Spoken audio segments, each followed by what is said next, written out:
It's 2 in the afternoon on Wednesday, October 22nd. Live from Seoul, I'm Laah Hyun-kyung. The stories making headlines at this hour. One of 3 Americans detained in North Korea is released. There aren't many details made public at this point, but the Swedish Embassy in Pyongyang is said to have played a key role. BOK Governor Lee Ju-yeol makes his case for bolder deregulation measures and structural reforms. Without them, he says, the Korean economy will remain trapped in slow growth. And if things go as scheduled, an experimental Ebola vaccine will be available in West Africa by January next year. This as the U.S. introduces a new travel limitation to ease fears on home soil. Now, after being held for some 6 months, Jeffrey Fowle, one of 3 American detainees in North Korea, was released on Tuesday. Washington confirmed that he seemed to be healthy and that he was on his way home. Hwang Sung-hee has more. Jeffrey Fowle, one of 3 Americans being held in North Korea, was released Tuesday. Without providing details, the U.S. State Department confirmed that Fowle was flown home on a U.S. Air Force passenger jet and appeared to be in good health. The 56-year-old American was arrested in April for leaving a Bible in his hotel room. While Washington welcomed Pyongyang's surprise move, it drew attention to the 2 remaining U.S. detainees. We think this is a positive step. But that does not change the fact that we remain concerned about Kenneth Bae and Matthew Miller. Washington thanked the Swedish Embassy in Pyongyang for helping arrange Fowle's release. A senior South Korean official with knowledge of the matter said the move does not appear to be an outcome of talks between Washington and Pyongyang. But the prospect of dialogue between the 2 foes seems to be budding. Speaking at a forum in Washington Tuesday, U.S. Special Envoy for the 6-party nuclear talks, Sidney Seiler, rejected the widespread view that Washington is insisting on preconditions for restarting nuclear talks. Seiler stressed that the 6-party dialogue would have to be first and foremost about denuclearization, but added that could be demonstrated by North Korea holding off on its current nuclear activities.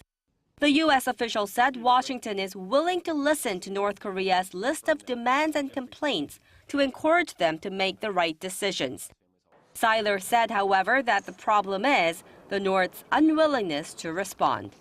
Hwang Sung-hee, ARIRANG News.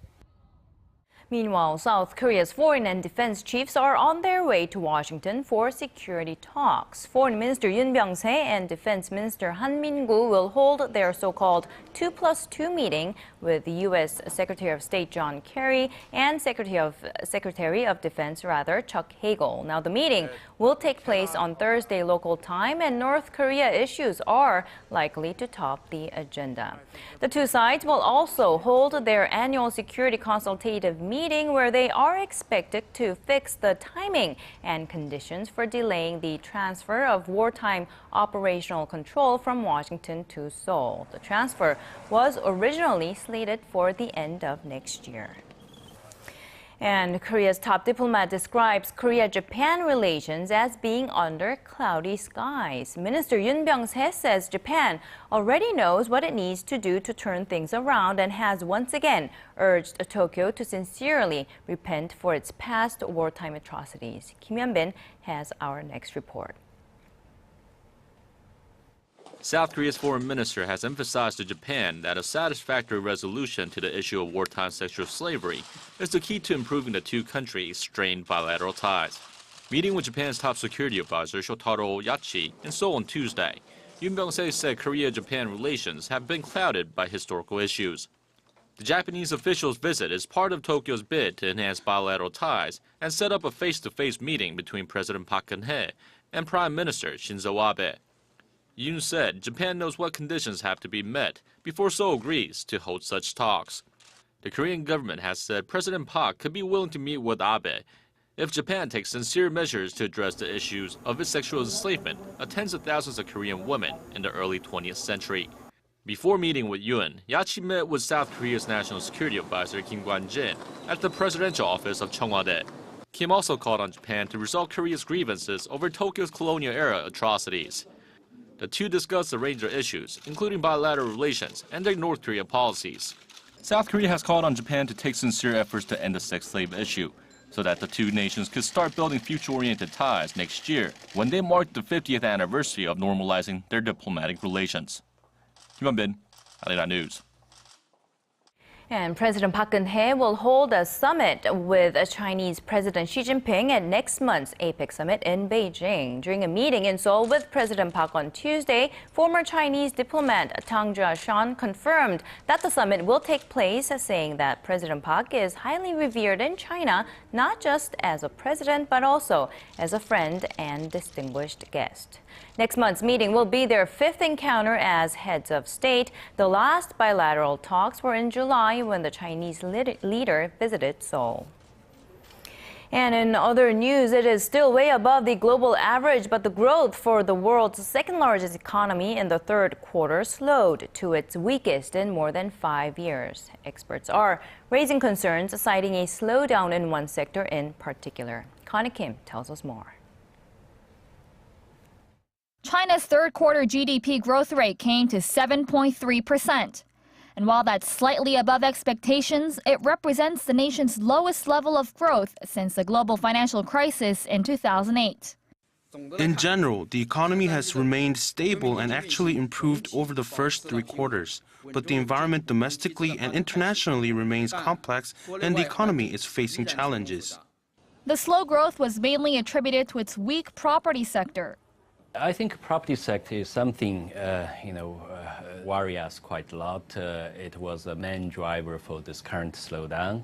If you look at unsold housing in first, second, and third-tier cities, they remain quite high.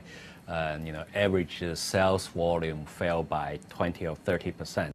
Property sales revenue dropped nearly 9% in the first 9 months of 2014 on year.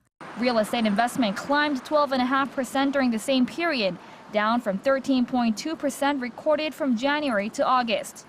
Although exports, the main driver of industrial production, surged more than 15% in September on year, experts say the weak quarterly figures may indicate a weaker performance in the domestic economy. This in turn could dampen demand for Chinese equities, commodities, and currency. To counter, analysts say the Chinese government may be forced to cut its interest rate, especially if the quarterly growth rate slips below 7%. Connie Kim, ARIRANG News. And back here in the nation, BOK Chief Lee Ju-yeol says Korea needs to put more emphasis on stabilizing the economy, as it has been and still is vulnerable to external factors, including slumping growth in the Eurozone. One of his suggestions is easing regulations. ARIRANG's central bank correspondent Hwang Ji-hye reports. Despite a low-key interest rate and an expansionary fiscal policy, Korea's low-growth trend could continue for a prolonged period of time. The remarks came from the Bank of Korea Governor Lee Ju-yeol on Wednesday at a financial forum. He cited the sluggish global economy as the reason, saying the slowing growth in Eurozone economies and in China are major risks down the road. China's third quarter growth came in at 7.3% from the same period a year ago, which marks the slowest pace since the first quarter of 2009. That's when the Chinese growth rate slumped at the height of the global financial crisis. To counter the uncertainties stemming from abroad and to prop up growth momentum at home, he said the Korean economy needs bold deregulation and structural reforms. Those measures, he believes, will improve investment sentiment and raise the economy's efficiency and productivity. The central bank governor also emphasized the importance of financial stability while the U.S. Federal Reserve is tightening its monetary policy. He acknowledged that massive capital outflows could take place in the domestic economy if market expectations mount over an earlier than expected rate hike by the Fed. Hwang Ji-hye, ARIRANG News. In the year 2012 for Korea was at its record high. All of the day's important events close to home and around the world. Join Laah Hyun-kyung live from Seoul. Shopping market thinks the true meaning of creation shines through. On to the latest on the Ebola outbreak. The World Health Organization has shared its plan for dealing with the epidemic in West Africa. Now, that plan includes supplying a serum in the coming weeks and even more. The U.S., in the meantime, has implemented a new travel restriction to contain the spread on its own soil. Connie Lee has the details. A serum made from the blood of patients who have recovered from Ebola could be available in Africa within weeks. According to the World Health Organization, the serum, which would contain Ebola antibodies, would first be sent to Liberia, one of the worst-hit nations, to treat new victims of the virus. Marie-Paul Kinney of the WHO also said that a vaccine could be ready by this January to combat the outbreak that has already killed more than 4,500 people. This hopeful news comes amid some new restrictions in the United States. The U.S. government announced on Tuesday that starting Wednesday, travelers to the U.S. coming from the nations of Guinea, Liberia, and Sierra Leone must fly into one of the 5 designated airports in the cities of Chicago, Atlanta, Washington, Newark, New Jersey, and New York City. All travelers, even U.S. citizens who spend time in any of the Ebola-stricken nations, will go through an enhanced screening process for the virus. People in the U.S. seem pleased about the new restrictions. I think that sounds like a good idea because for those 5 designated airports, they can certainly set up the proper medical facilities. That's how you control it. Those are the people that are coming in. You know where they're coming from, not where they're not coming from. So far, 3 people have been diagnosed with Ebola on U.S. soil. 2 of them healthcare workers. Connie Lee, ARIRANG News. Vague is how student pro-democracy leaders in Hong Kong described their first formal dialogue with government officials on Tuesday. Now, this is a sharp contrast to state leaders' description of the meeting as being constructive. There was no major breakthrough, but officials said they hope to continue the talks to resolve the weeks-long deadlock. Now, that meeting took place after Hong Kong's chief executive C.Y. Leung offered his first apparent concession. He said the demand for universal suffrage was still off the table, but that there was room to discuss opening up the formation of the key 1,200-member nominating committee so that it's more representative of the people.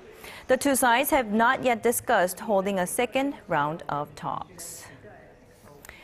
Acclaimed double amputee sprinter Oscar Pistorius has begun his 5-year prison sentence for the shooting death of his girlfriend Riva Steenkamp in February last year. Now, he was transported to Pretoria Central Prison in an armored police vehicle shortly after sentencing was announced on Tuesday for culpable homicide or manslaughter. The presiding judge also issued a 3-year suspended sentence on a separate firearms charge. Law experts say the 27-year-old track star could be eligible for parole after serving just 10 months behind bars. And shifting gears, taking place on the sidelines of the International Telecom Conference currently ongoing in Busan is what's called the World IT Show. It gives people the opportunity to witness the latest IT gadgets and trends up close and personal. Kim Ji-yeon takes us to the scene. Fast and smart are the keywords for this year's World IT Show. An array of products ranging from healthcare to smart education are on display. Advanced technology is increasingly being utilized to make our everyday lives more convenient. This simulation, for example, helps you pick out what to wear. In order to facilitate this smart trend, one of the country's largest telecommunications operators, KT, says it has commercialized an ultra-high-speed giga internet service. It's 10 times faster than the current broadband service we have in Korea. Users can download a movie in just 30 seconds. I think it's changed. Like, as you know, the IoT things is kind of big issue in Korea, and cloud service is a big issue. But for this service, the strong network is principle for all the network things. So if you don't have like strong background network, they don't have any service. That's why it's very important for us and for our customer. Consultation services are provided for buyers and sellers who have come from all corners of the world. Yeah, well, it's actually my first time in Asia, my first time in Korea, and my first time in an IT show this big. and this important. It's pretty amazing the stuff you have here. Well, this 3D technology that it's next to us, I couldn't really prove the thing because it's in Korean and I cannot follow the steps, but it looks very interesting.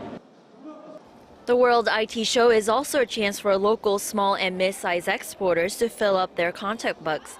The Korea-based McKinley company is promoting its smart wireless network that uses a unified infrastructure rather than the current diversified version. This brings down costs by reducing the need for overlapping investment. Kim Ji-yeon, ARIRANG News, Busan. Now, one of the hottest trends in the IT sector of late, as you can imagine, is wearables. There's another industry report suggesting that the market is only going to expand greatly in the coming years, with all sorts of sectors, including gaming and healthcare, benefiting a lot. Our Kwon So-ah has the next story. There's been a lot of hype about wearable technology, but for most consumers, it's yet to make the leap to must-have gear.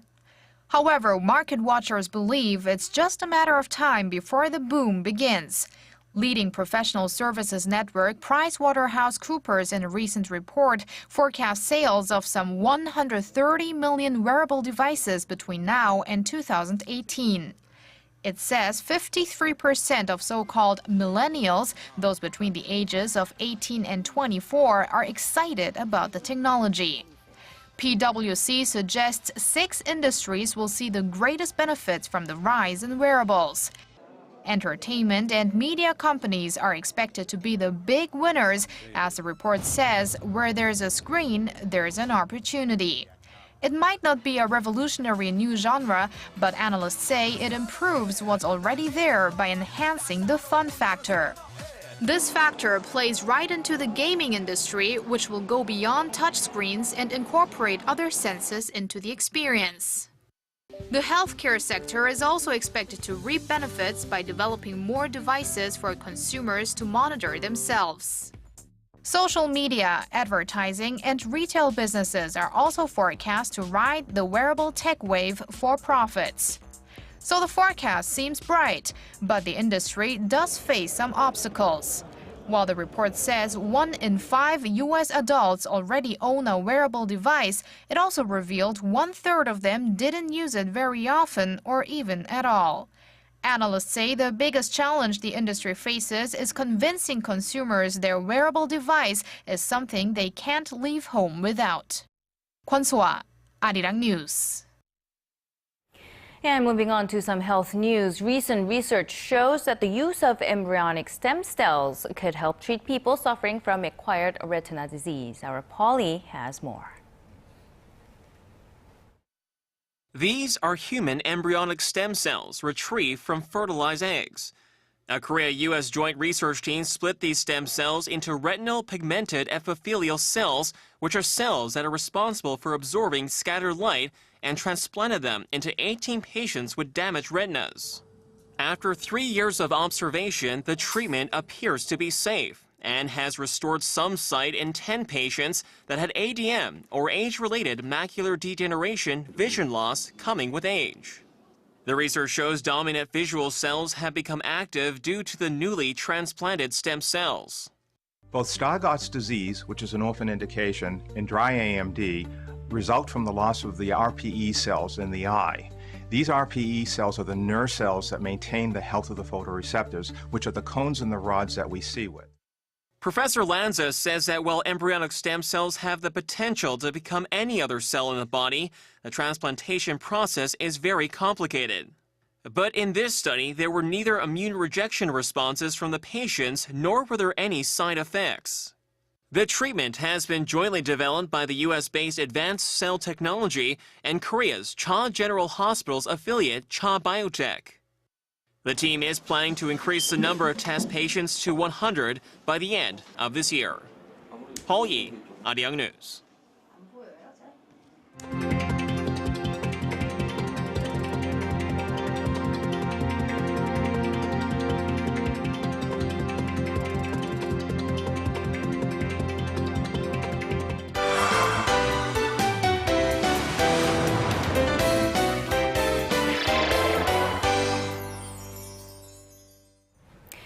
Now, we've been talking a lot about all these great technologies that make our lives easier, but some could claim that it's more important to stop and smell the roses, quite literally, and appreciate nature. Our Im Yoon-hee joins me today to help us do that. So what do you have for us today, Yoon-hee? Today we'll be looking at a photo exhibition. So it seems nowadays, as we get further and further away from nature, more towards technology, we really do need to pause and, like Hyun-kyung says, stop and smell the roses and appreciate nature. So photographer Sebastião Salgado, he went around the world, spent more than half his life capturing these natural wonders of the world, and is ready to share them with us along with a powerful message. So take a look.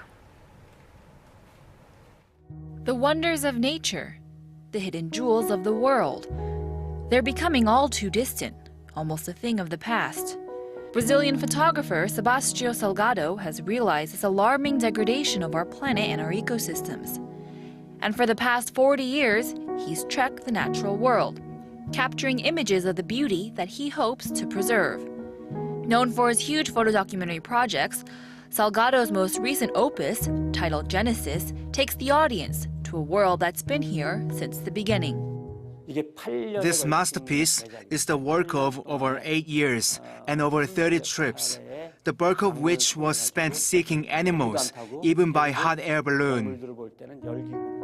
From animals to the everyday lives of indigenous people, Salgado traveled to the far corners of different continents, compiling what he calls his love letter to the planet. And sticking to his favorite black and white style, he produces powerful images of a world untouched by modern times. At the end of the day, Salgado believes his images will spread awareness of issues of the environment and climate change, things that are endangering the sheer existence of the breathtaking wonders he captures in each frame. So for those who are not so familiar with the photographer, and that includes me, forgive my ignorance, but could you tell us a little bit more about him? Yes, of course. So Sebastião Salgado, he was actually born on a farm in Brazil, and that's where he first developed his love and respect for nature. And so he's a photojournalist, so he documents everything and tells a story through his screens. But from the very start, he really decided to stick to his black and white style. So while he travels around the world, you heard in the report, he likes to travel via canoe or via hot air balloon, which is very unusual. He likes to opt out of the airplane, the helicopter means, because he said he really wants to stay one with nature. And that's actually very dangerous because these journalists who travel to these very extreme climates, they really face very harsh environments. And so for him, he's really putting himself at risk, but he really is determined to get these pictures and to share them with other people, because he claims that 46% of the world is still in its natural state when in Genesis, he claims, which is why he calls the whole project Genesis, and he wants to share that. So he's not the only person or not the only photographer who does a similar type of job. So what makes him stand out among the crowd? So many photographers really do try to contribute to preserving a lot of the culture and animals that are really facing potential extinction. But with Salgado, he really has very powerful images. So he's actually been claimed by some as one of the most important photojournalists of the 21st century, because his images is for his mastery in a monochrome, this black and white sharp contrast of colors. People say it really does just impact people when they see them. So he's actually been compared to a very world-class, well-known painter Rembrandt because of the same use of this contrast of images and contrast of emotions. All right, Yoon-hee, maybe I should really check out this exhibition. I think it's one of the exhibitions that you brought to us, and the one that I really want to try to go to for perhaps a weekend outing. Beautiful gallery. All right, thank you very much, Yoon-hee, for today's report. My pleasure.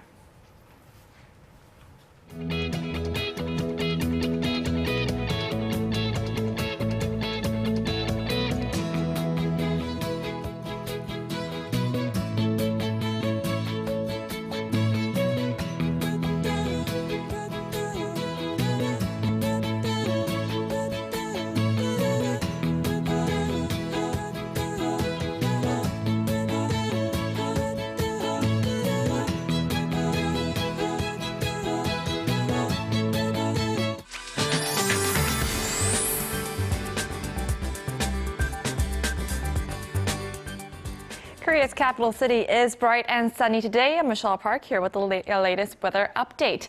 Now, the rain has subsided, but this only applies to the regions up north, and it's raining quite a bit in the southern regions, but things will clear up by tonight. So it will be a sunny day for most parts of the country, but also windy and a bit cool with highs in the upper teens to the low 20s, depending on where you are. Now, along with some cool afternoon, it's going to get much chillier overnight, dropping by an average of about 4 degrees, so make sure you layer up when heading outside. Now to our readings for today. Seoul will peak at 19 this afternoon. Meanwhile, the southern cities such as Gwangju and Busan will reach up to 21 and 18 degrees. Now moving over to other regions, Jeju Island peaks over to 18 as well, while Dokdo and Mangungang will be chilly at 13 degrees.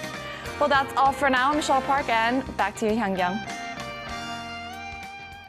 All right, thank you, Michelle, for that. And that does it for this edition of our newscast. Thank you for watching. We'll be back with more updates at 4 p.m. Korea time.